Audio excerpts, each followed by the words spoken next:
এ মাসের শেষ দিকে এবং নভেম্বরে ২৫০ প্রার্থীর চূড়ান্ত তালিকা দেবে বিএনপি, জানিয়েছেন দলটির স্থায়ী কমিটির সদস্য অবসরপ্রাপ্ত মেজর হাফিজউদ্দিন আহমেদ। জনপ্রিয় প্রার্থী বেশি থাকায় কিছু আসনের চূড়ান্ত করতে সময় লাগছে জানিয়ে বলেন, জনপ্রিয়তা কিছুটা বাড়লেও পরিচিতি ও জনসম্পৃক্ততা কম থাকায় বিএনপিকে চ্যালেঞ্জের সক্ষমতা জামায়াতের এখনো হয়নি। বিএনপির চেয়ারপারসনের উপদেষ্টা সৈয়দ মোয়াজ্জেম হোসেন আলালের মতে, পরিচ্ছন্ন ইমেজ, জনপ্রিয়তা এবং দলীয় ত্যাগ বিবেচনায় নেওয়া হচ্ছে মনোনয়নে। আহমেদ সারোয়ারের রিপোর্ট। ৫ আগস্টে সরকার পতনের পর দলের প্রধান সহ অনেক কেন্দ্রীয় নেতা দেশ ছেড়ে পালিয়েছেন, অনেকে কারাগারে। তার উপর আওয়ামী লীগের কার্যক্রম নিষিদ্ধ হওয়ায় রাজনীতির মাঠ এখন অনেকটা একতরফা। এই পরিস্থিতিতে আসন্ন সংসদ নির্বাচনে অনেকটা নির্ভর থাকার কথা বিএনপির, কিন্তু দলটির ভারপ্রাপ্ত চেয়ারম্যান অনেক আগে থেকেই বলছেন, কেউ কেউ যত সহজ ভাবছে তত সহজ হবে না নির্বাচন। সামনের নির্বাচন এত সহজ নয় আপনারা যত সহজ ভাবছেন।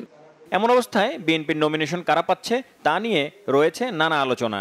সহজ ভেবে কঠিন হওয়া নির্বাচনের প্রার্থী বাছাইয়ের কাজ এরই মধ্যে শেষ পর্যায়ে বলে জানালেন দলের নীতি নির্ধারকরা। প্রার্থী অলমোস্ট বাছাই করা হয়ে গিয়েছে। অল্প কয়েকটি আসনে যেখানে তীব্র প্রতিদ্বন্দ্বিতা আমাদের দলীয় নেতাকর্মীদের মধ্যে, সেখানে একটু সময় নিচ্ছেন, আমরা অ্যাক্টিং চেয়ারপারসন একটু সময় নিচ্ছেন। তো আমি মনে করি যে মোটামুটি এই মাসেই নভেম্বরের শেষ হওয়ার আগেই আমরা অন্তত ২৫০ প্রার্থী তালিকা দিতে সম্ভব হব।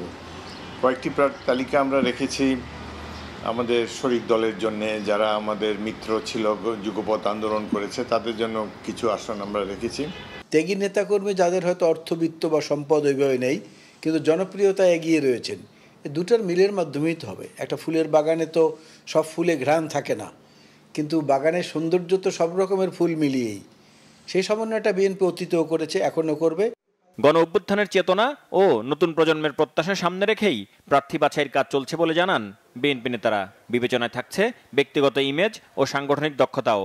আমরা ক্লিন ইমেজের প্রার্থী খুঁজছি, যার ইমেজ ভালো, যার বিরুদ্ধে কোনো চাঁদাবাজির অভিযোগ নাই, তাদেরকে অগ্রাধিকার দেওয়া হবে। এছাড়াও যারা অতীতে দলের জন্য কষ্ট করেছেন, জেল কেটেছেন, আন্দোলন সংগ্রামে ভালো ভূমিকা রেখেছেন, নির্যাতিত হয়েছেন ফ্যাসিস্ট আওয়ামী লীগের হাতে, সেই ধরনের ব্যক্তিদেরকেও আমরা প্রেফারেন্স দেওয়ার চেষ্টা করব। জনপ্রিয়তায় কে সবচেয়ে ঊর্ধ্বে এবং সাংগঠনিক ক্ষেত্রেও কার ত্যাগ তিতিক্ষা আছে, দুটো মিলিয়ে যার নাম্বার সবচেয়ে বেশি তাকেই তো দেওয়া উচিত। বিএনপির মতো এত বড় একটা রাজনৈতিক দলে, এত জনপ্রিয়তা সমৃদ্ধ দলে একাধিক প্রার্থী থাকবে না, এটাও তো চিন্তা করা ঠিক না। একাধিক প্রার্থী থাকবেই, সেটাই স্বাভাবিক। তার মধ্য থেকেই সমন্বয় হবে এবং তার মধ্য থেকেই চূড়ান্তভাবে যার নাম ঘোষণা করা হবে, দলের সবাই তার পক্ষে কাজ করবে। জামাত অনেক আগে প্রার্থী বাছাই শেষ করলেও নির্বাচনী দৌড়ে বিএনপি পিছিয়ে আছে বলে মানতে নারাজ নেতারা। তাদের তো বোধহয় অতীতের ফলাফল ভালো না, এই কারণে এবার পাশ করতেই হবে, না হলে কোনো উপায় নেই। সেই কারণে তাদের প্রস্তুতিটা এত আটঘাট বেঁধে এবং এত আগে শুরু হয়েছে। জামাত ইসলামী এখনও বিএনপিকে চ্যালেঞ্জ করার মতো স্তরে আসে নাই। তাদের জনপ্রিয়তা আগের চাইতে বেড়েছে, তাদের প্রার্থীরাও ক্লিন ইমেজের, কিন্তু তাদের অত পরিচিতি নেই, জনগণের সাথে তাদের সম্পৃক্ততা নেই। বিএনপি প্রার্থী অনেকের কারো বিরুদ্ধে হয়তো চাঁদাবাজি বা অন্যান্য অনিয়মের অভিযোগ রয়েছে, কিন্তু তাদের জনসম্পৃক্ততা অনেক গভীরে। অভিজ্ঞতা ও সাংগঠনিক দক্ষতা দিয়ে এবারও নির্বাচনী পরীক্ষায় ভালোভাবেই উতরে যাবে বলে আত্মবিশ্বাস বিএনপি নীতি নির্ধারকদের। আহমেদ সারোয়ার, বাংলা ভিশন, ঢাকা।